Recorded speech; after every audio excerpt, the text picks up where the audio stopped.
Asia cup 2025 అనంతరం భారత జట్టు వెస్టిండీస్తో 2 టెస్టుల మ్యాచ్ల సిరీస్ ఆడనుంది. అక్టోబర్ 2 నుంచి ఈ సిరీస్ ప్రారంభం కానుంది. ఈ సిరీస్లో పాల్గొనే భారత జట్టును 1-2 రోజుల్లో సెలెక్టర్లు ఎంపిక చేయనున్నారు. సరిగ్గా ఈ సమయంలోనే టీమిండియా స్టార్ ఆటగాళ్లు కేఎల్ రాహుల్, దేవదత్ పడిక్కల్, నితీష్ కుమార్ రెడ్డి, ధ్రువ్ జురేల్లు ఘోరంగా విఫలమయ్యారు.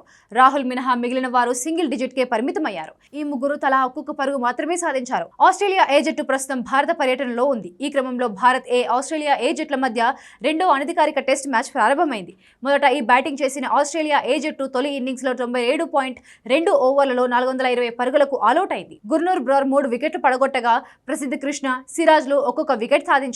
ఆ తర్వాత తొలి ఇన్నింగ్స్ ప్రారంభించిన భారత్ ఏకు ఆదిలోనే గట్టి షాక్లు తగిలింది. వెస్టిండీస్తో సిరీస్లో నేపథ్యంలో ప్రాక్టీస్ కోసం ఆడుతున్న కేఎల్ రాహుల్ 11 పరుగులు మాత్రమే చేసి అవుట్ అయ్యాడు. వెస్టిండీస్తో సిరీస్ కోసం జట్టులో చోటు దక్కించుకున్న దేవదత్ పడిక్కల్, ధ్రువ్ జురేల్, నితీష్ కుమార్ రెడ్డి ఘోరంగా విఫలమయ్యారు. దీంతో భారత్ 77 పరుగులకే 5 వికెట్లు కోల్పోయింది. సాయి సుదర్శన్ 75 రన్స్తో రాణించగా మిగిలిన బ్యాటర్లు నిరాశపరచడంతో భారత్ ఏ జట్టు కేవలం 194 పరుగులకే ఆలౌట్ అయింది.